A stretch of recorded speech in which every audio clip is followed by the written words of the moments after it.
നമസ്കാരം. ഏത് കാര്യവും ഏറ്റെടുത്ത് ചങ്കൂറ്റത്തോടെ അത് നടത്തിത്തരാൻ കഴിവുള്ള ആള് ആയിരിക്കണം തൻ്റെ ഭർത്താവ് എന്നാണ് മിക്ക സ്ത്രീകളും ആഗ്രഹിക്കുന്നത്. അതുപോലെ എല്ലാ കാര്യത്തിലും ഉത്തരവാദിത്വത്തോടു കൂടി തനിക്ക് കീഴ്പ്പെട്ട് താൻ പറയുന്നതനുസരിച്ച് മുന്നോട്ട് പോകണമെന്നാണ് ഓരോ ഭർത്താക്കന്മാരും ചിന്തിക്കുന്നത്. ഇവിടെ ആഗ്രഹങ്ങൾ സഫലമാകാതെ പരസ്പരം ആഴത്തിലുള്ള മുറിവുകളാണ് ലഭിക്കുന്നതെങ്കിൽ തീർച്ചയായും അവിടെ ബന്ധങ്ങൾ വളരെയധികം ശിഥിലമാകാൻ സാധ്യതയുണ്ട്. ശരിയല്ലേ ഞാൻ പറഞ്ഞത്? പലരും അങ്ങനെയല്ലേ ചിന്തിക്കുന്നത്?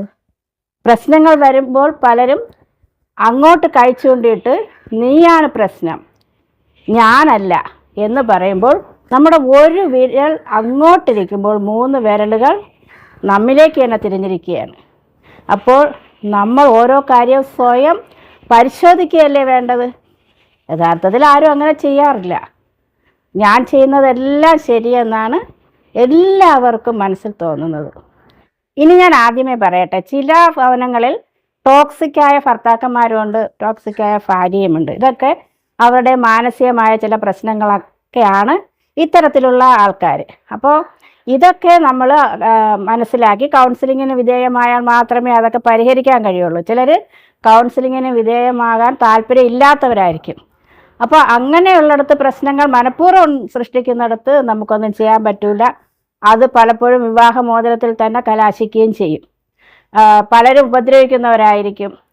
പലരും നിസ്സാര കാര്യങ്ങളെ പ്രശ്നങ്ങളാക്കി വീട്ടുകാരെ ഇടപെടുത്തി പ്രശ്നങ്ങൾക്ക് മേൽ പ്രശ്നങ്ങളിലേക്ക് കൊണ്ടുപോകുന്നവരായിരിക്കും. അത്തരം കാര്യമല്ല ഞാനിവിടെ ഉദ്ദേശിച്ചത്. ഞാനൊരു സാധാരണ കുടുംബത്തിൽ നടക്കുന്ന സാധാരണ ചില സംഭവങ്ങൾ, വളരെ ടോക്സിക്കിലേക്ക് പോകുന്ന ചില സംഭവങ്ങളാണ് ഞാൻ ഇവിടെ പറയാൻ ഉദ്ദേശിക്കുന്നത്. അതൊക്കെ നമുക്ക് തീർച്ചയായിട്ടും ഒഴിവാക്കാൻ പറ്റുന്നതായിരിക്കും. പലരും അത് ഒഴിവാക്കാൻ ശ്രമിക്കാത്തതും ആണ്. അപ്പോൾ അവരവർ പിടിക്കുന്ന കാര്യത്തിനാണ് ഏറ്റവും വിലയുള്ളതെന്ന് ചിന്തിക്കുന്നിടത്താണ് ഈ പ്രശ്നങ്ങളെല്ലാം ഉണ്ടാകുന്നത്. പക്ഷേ വിട്ടുവീഴ്ചയ്ക്ക് തയ്യാറായാൽ തീർച്ചയായിട്ടും പ്രശ്നങ്ങൾ വളരെയധികം ലഘൂകരിക്കും.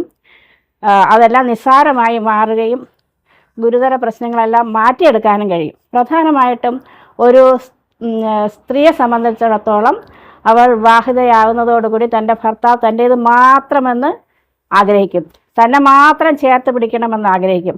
ഈ സമയത്ത് വീട്ടിലുള്ള അമ്മായിയമ്മയോടും നാത്തുമാരോടും ഏതെങ്കിലും തരത്തിലൊരു ഇഷ്ടമില്ലായ്മ അവളിലുണ്ടായാൽ അവൾ അവളുടെ ഭർത്താവിനെയും അവിടെ നിന്ന് മാറ്റിയെടുക്കാൻ ശ്രമിക്കും.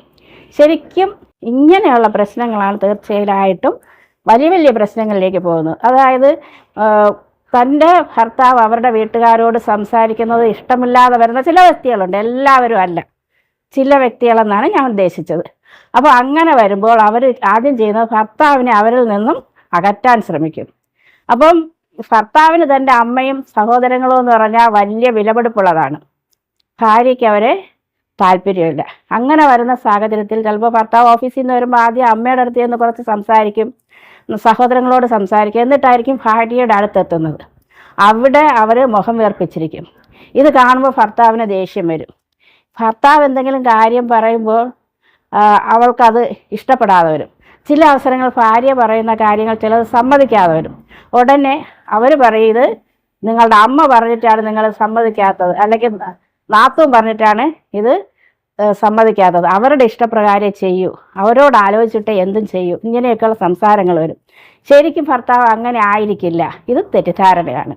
അങ്ങനെ പല തെറ്റിദ്ധാരണകളാണ് ഇന്ന് കുടുംബ ബന്ധങ്ങൾ വിച്ഛേദിക്കപ്പെട്ടുകൊണ്ടേയിരിക്കുന്നത്. അപ്പോൾ ഈ തെറ്റിദ്ധാരണ ആദ്യം ഒഴിവാക്കുക, അതാണ് ഏറ്റവും നല്ലത്. അതായത് നമ്മൾ കാണുന്നതും കേൾക്കുന്നതും അല്ലാതെ മറ്റുള്ളവർ പറയുന്ന കാര്യം വിശ്വസിച്ച് കുടുംബത്തിൽ പ്രശ്നങ്ങൾ സൃഷ്ടിക്കാൻ നോക്കിയാൽ തീർച്ചയായും കുടുംബ ബന്ധം തകർന്നു പോകും. നമ്മുടെ കുടുംബ ബന്ധം എന്ന് പറഞ്ഞാൽ നമ്മൾ മരണം വരെ കാത്തു സൂക്ഷിക്കേണ്ടതാണ്. വിവാഹമോചനം എന്ന് പറഞ്ഞാൽ വളരെ എളുപ്പമാണ്. പക്ഷെ വിവാഹമോചനം വരാതെ സൂക്ഷിക്കേണ്ടത് ഭാര്യയും ഭർത്താവുമാണ്. അപ്പോൾ രണ്ടുപേരും വിട്ടുവീഴ്ചയുള്ളവരാണെങ്കിൽ തീർച്ചയായും കുടുംബം വളരെ സ്വർഗതുല്യമായിരിക്കും. കുടുംബത്തിൽ ഭാര്യ, ഭർത്താവ്, മക്കൾ ഒരുമിച്ചിരുന്ന് സന്തോഷിക്കുന്നത് ഏറ്റവും സന്തോഷമുള്ള കാര്യമായിരിക്കും. ചില സ്ഥലത്ത് പുരുഷന്മാർ കുടുംബം നേരാവണ്ണം നോക്കാതെ, ഭാര്യയെ നേരാവണ്ണം അന്വേഷിക്കാതെ പ്രശ്നങ്ങൾക്ക് മേൽ പ്രശ്നങ്ങൾ ഉണ്ടാക്കുന്നവരായിരിക്കും. ചില സ്ഥലത്താണെങ്കിലോ ഭാര്യ ഭർത്താവിൻ്റെ കാര്യം നോക്കാതെ മറ്റുള്ളവർ പറയുന്നതനുസരിച്ച് ഭർത്താവിനെ എപ്പോഴും കുറ്റപ്പെടുത്തിക്കൊണ്ടിരിക്കുകയും എന്ത് പറഞ്ഞാലും മുറുമുറുപ്പ് കാണിക്കുകയും ചെയ്യും. അപ്പോൾ അങ്ങനെയുള്ളതും വളരെ പ്രശ്നങ്ങൾക്ക് മേൽ പ്രശ്നങ്ങളിലേക്ക് പോകും.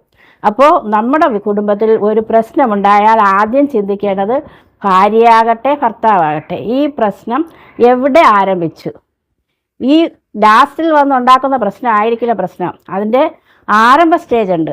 ആ ആരംഭ സ്റ്റേജ് മനസ്സിൽ നമ്മൾ ചികഞ്ഞെടുത്ത് കണ്ടുപിടിച്ച് അത് തിരുത്താൻ നോക്കിയാൽ, ഭാര്യയാകട്ടെ ഭർത്താവാകട്ടെ ഇരുവിഭാഗവും തിരഞ്ഞെടുത്ത് തിരുത്താൻ നോക്കിയാൽ പല പ്രശ്നങ്ങളും നിസ്സാരമായി കാണുകയും കുടുംബം വളരെ സന്തോഷമായിട്ട് പോകാൻ കഴിയുകയും ചെയ്യും. നേരെ മറിച്ച് ഞാൻ ചെയ്യുന്നതെല്ലാം ശരി, എൻ്റെ ഭർത്താവ് ചെയ്യുന്നതെല്ലാം തെറ്റ്, അല്ലെങ്കിൽ ഞാൻ ചെയ്യുന്നതെല്ലാം ശരിയെന്ന് ഭർത്താവ് ചിന്തിച്ചിട്ട് ഭാര്യ ചെയ്യുന്നതെല്ലാം തെറ്റ് എന്ന് ചിന്തിച്ച് അങ്ങോട്ടും ഇങ്ങോട്ടും ഒരിഞ്ച് പോലും വിട്ടുവീഴ്ചയില്ലാതെ ഇരുന്നാൽ അവിടെ ഒരു സന്തോഷവും അനുഭവിക്കാൻ കഴിയില്ല, പകരം നരക ജീവിതമായിരിക്കും. ഇവിടെ കുടുംബം നോക്കാത്ത കുടുംബസ്ഥരുടെ കാര്യമല്ല ഉദ്ദേശിച്ചത്. അത് പോയിട്ട് കുടുംബ കാര്യങ്ങൾ ശ്രദ്ധിക്കാതെ നടക്കുന്ന സ്ത്രീകളുടെ കാര്യമല്ല ഉദ്ദേശിച്ചത്. നമ്മളൊരു നോർമൽ സ്റ്റേജിൽ പെട്ടെന്ന് പ്രശ്നങ്ങൾ ഉണ്ടാകുകയും പ്രശ്നങ്ങൾ വലുതാകുകയും ചെയ്യുന്നത് ലഘൂകരിക്കാൻ പറ്റുമോ എന്നുള്ള കാര്യത്തെപ്പറ്റിയാണ് ചിന്തിച്ചത്. അതനുസരിച്ചാണ് ചില കാര്യങ്ങൾ എൻ്റെ അറിവിൽ നിന്നും പല ആൾക്കാരുടെയും പരിചയങ്ങളിൽ നിന്നും ഞാനിവിടെ പറഞ്ഞത്. ഇതനുസരിച്ച് നമ്മുടെ ജീവിത രീതിയെ മാറ്റാൻ താല്പര്യമുള്ളവർക്ക് അത് മാറ്റി കുടുംബം സന്തോഷമായിട്ട് മുന്നോട്ട് കൊണ്ടുപോകാം. നമസ്കാരം.